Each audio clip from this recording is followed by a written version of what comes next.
So good afternoon, everyone. So as you know, today we're going to present you an initiative that we choose to answer to the problem, the issue that we have with the fire, the forest fire. So we present idea called the urban immunity. We to translate exactly say rethink the prevention of big fire in our climate with the climate change. So we have a statement of citizens that lived this horrible moments. He said that the gas was shut, and when the gas is shut, don't open the window at your home. All right. We also have numbers. Numbers is quite interesting, and it's numbers never lies, but humans lies. So we evaluate as 80% of fire dégâts, we say damage that are caused by human, but 93% of them are caused by natural causes. But it was what those Yeah, I can add. So 80% of fires are caused by human causes, but 93% of damages are caused by natural causes. So the 20% rest caused 98%. And we also evaluate the human impact. We evaluate as 232 thousand people that has been displaced from their households due to this fires. And also what caused the question we can ask also, what caused this kind of fires from natural causes? It can be either the lightnings, the drought of the climate, but also the hard wind that we can encounter. That's what we evaluate as the principal causes in Canada, for example. And we also evaluate the budget, the economic budget. We estimate as $1 billion, $1.2 of cost of health costs directly that are put into the equation. That was all for the numbers. I give the floor to Pierre. Thank you, Jason. So now we're going to talk about existing solutions, why they work and why the issues that are caused by them. We did kind of brainstorming of ideas of what actually exists, and the main thing we found that were implemented in Canada were fire smart. So an implementation that helps every people protect their homes, each person. So it's really a private thing. So everyone has a toolkit, has guidelines how to protect their home. There are also controlled fires that are made after the fire starts to prevent the fire from spreading. So you build yourself a fire, but which is controlled between the fire and the current fire and the city. And finally, an international mobilization with a lot of firefighters from outside of Canada and a lot of firefighters, voluntary firefighters, which helped a lot. But these have a lot of issues. For instance, the three main ones we came with are the embers tempest, so high winds push embers very far away from the actual fire. So even if the fire is stopped at some point, high winds can restart the fire at some point. And even if there is an area where like what is done with controlled fires, where there is nothing that can burn, with high winds, the embers between and after those two areas can pass through this place. And finally, there is also the fire depth, which means preventing the creation of fire at some place just retards the process to probably next year, because the whole ecosystems is helped by having fires. So just preventing every fire does not help actually the issue.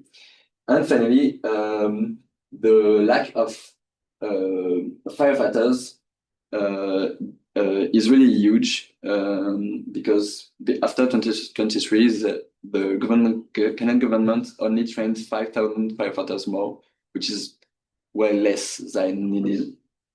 And finally, the accessibility of zones. So we actually treat the fires as a war, and we don't want to really prevent every fire from happening, but with winds that are more than 100 miles per hour, our defense are useless. So we actually need to stop the fire from propagating instead of stopping the fire from happening in the first place. We'll see it next slide. So this is where our hypothesis come from. First, we had our brainstorming with a lot of ideas, mostly from technological things, such as lasers to guide thunder, or drones to directly help extinguishing fire in the first place. But we can't really fight fire in like huge forests and everything. So we choose to focus on fires that happen on the local space, which have the most impact, so on cities. So which are usually not really huge fire, but have the most economic impact and health impact. So we took inspiration from the epidemiology model with the point of isolating the fire and stopping it from spreading instead of stopping it from happening in the first place, like we did with COVID vaccine, for instance. You can go. Okay. Finally, the how do you say calculation? 20. Yeah. Okay. Guidelines. Sorry. And criteria. So we had to develop a few guidelines. We want our model to be deployable, so we wanted our systems to be relatively fast to make, so application by a few years, but to be retained for a lot of years, so to be long term too. We want to be centered on the human, so on wildland urban interface fires. This is what was mentioned before. Then we want ecological integrity. We want the fire to. We do not want to like a solution would be removing all trees in the cities. This doesn't help. We want to preserve the ecosystems. And finally, we want it to be of economic viability, to have a high benefit to cost ratio. This is where I recommend. Mind of the situation, mind of the idea. Can you say that in the YouTube video? I want. Yeah, let's show. Yeah, the second slide, actually, the second slide comes from a YouTube video which we would like to share, which help us understand the issue with fire smart. Yeah, so you guys probably seen the fires on Los Angeles, and if you were on Twitter that days, you will see this video. I mean, I've seen it, and you can see that this is like a scary movie, but in real life. So you're protected, as you can see, but everything around you is made in fire. But still, it does show that the system is working very well. So our idea in some ways that if this system works very well for a home, why can't we, like as the government, take such system and use it at a larger scale, but for the good of all of us, not of one home. So this gives us inspiration of the idea, which we're going to present now. So we call it like the topological grid, and it's also a system of defense of two phases. So we're going to talk about the first phase of defense and then the second phase of defense. So it's basically like if the first phase system fails, we still have the second, but it's like acting as a shield so that the fires don't arrive to the city. So we're basically working on the model of Los Angeles, and we're thinking like, could we have protected Los Angeles. So that's the main idea. So for that we have like two phases. So the first one is yeah, this is in French, but it's this natural shield, and you can see it also here. Like this is the idea in some way, and then this is the image. But you can imagine this is the city of Los Angeles. This is where all the houses are, and this is like a kind of forest. So the first shield is that we don't want the fire to go from the forest to the city. And then we're gonna do the second protection, which is like between the areas in the city. So the idea is a little bit like the vaccine. So when I do the vaccine during COVID, it's not to protect myself, but it's to protect others from spreading the virus. So similarly, we want, if the forest is around here, we want, if even let's say this area gets some of the fire, that it doesn't spread to the rest of the city. And the cities are actually much bigger than this, but this is the main idea. So first phase, we're gonna protect around, close to the forest. So we're gonna build like a kind of big area here, and we're gonna talk about this thing here that we're gonna build from what it's made, so that it's gonna protect. And then we're gonna build this kind of like zones around the city where each zone tries to protect the other zones from spreading the fire. So that's the idea. You can go to the next slide. So the first idea is like the phase one. So this is like the forest, and it has a lot of fire. This is what actually happened in Los Angeles, and this is the city buildings. And what we're trying to do is to protect this area, because this is where people are living, but also because there is high economical value. So even if we evacuate people, we still want to save this place, because there is a lot of billions of dollars investments there. So how do we do the first shield? So this is the shield. So it's a 1 kilometer area that we're gonna do around the forest and the city. So then the question is like, why the fire is spreading across all these trees, but not across here? Well, there is a kind of trees from our search that actually is like called fire resilient. It looks like a little bit paradoxical, but it's called a biological defense in some way. So we're using biology, we're using natural resources as a shield. That's the idea. That's why we call it like a natural shield. So this is the main idea. It's going to be 1 kilometer, and then it's going to be like the first layer of security. So and it's going to protect us mainly with the what are they called? Embers. The embers. So because this is the main problem. The main problem is that these embers jump, because you have firefighters that come and then they push the fire from the city, but these embers, like because of the wind, they throw off. But because now we built this 1 kilometer area, it's not gonna damage and go to the city. So that's the first phase. And then we're gonna see the second phase. So the second phase is that we're gonna divide the city into this kind of grid, as we call it. Well, actually, the idea, we call it at the beginning polygons, as you can see, and we made it as polygons. But then we were like, okay, like the city is already made. We cannot just go and change the city. So we're gonna go with the plan of the city as it exists. And then it doesn't necessarily have to be a polygon. So we can see here, for example, the grids can just be like areas. Like we can see even here in Montreal, like the city is already organized in a way. But we're gonna try to make these polygons so that between each polygon and polygon, we create some safety in between, so that the fire doesn't propagate. So how do we do that? Well, we do not do 1 kilometer again. Like that idea is much more expensive, and it takes a lot of space.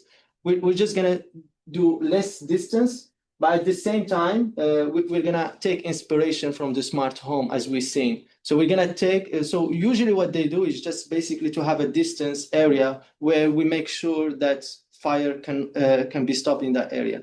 So that's the example we showed, and we can take that example and do it around the polygons. So this is the idea.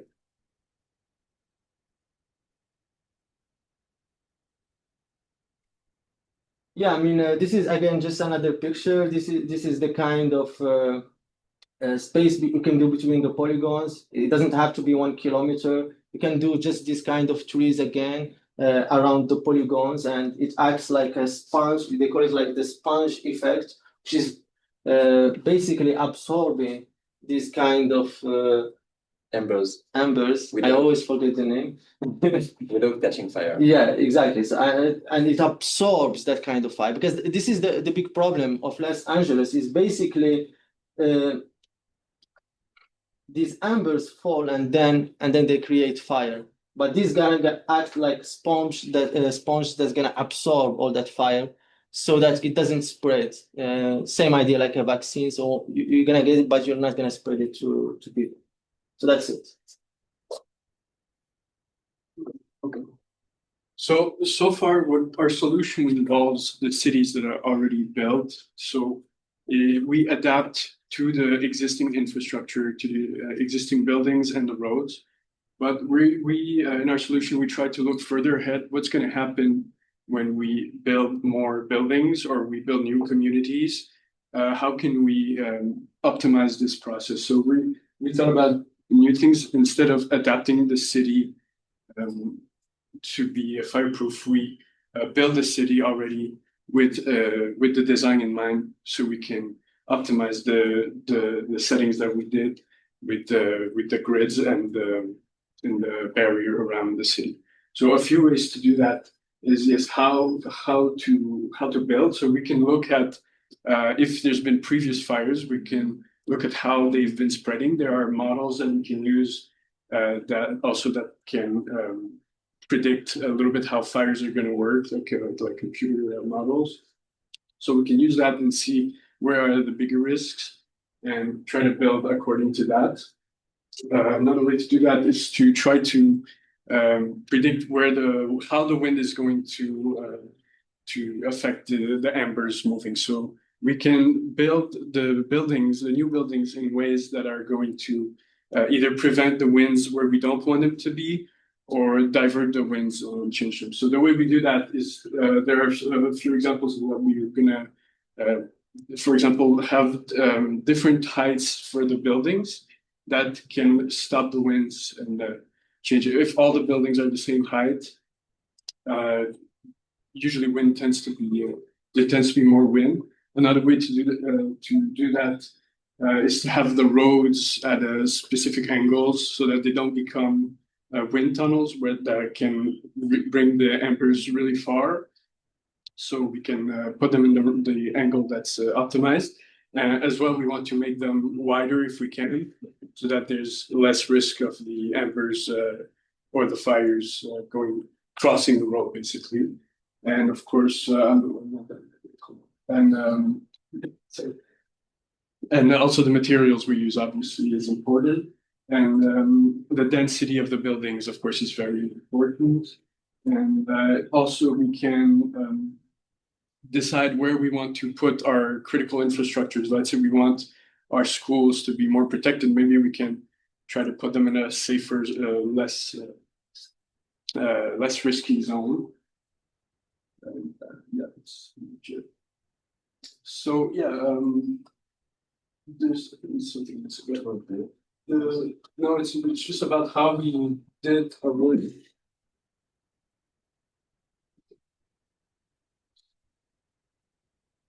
So yeah, basically it's about how our work is, how we use our work into disciplinary thinking. We used multiple areas, multiple fields. We used urban topology, we used biology with the vaccine metaphor and epidemiology. So we acted like doctors treating fires, basically. And then the originality and experimentation during the green hat phase, we try to think about different fields. We applied medical concepts like herd immunity, for example, with topology, with the shapes of the city, and of course we tried to integrate technology with for example, the prediction of where the fires are going to spread when we build cities. So to conclude, basically, we know that fire is inevitable. It's very hard to prevent. So our solution is to try to prevent a catastrophe where people actually live.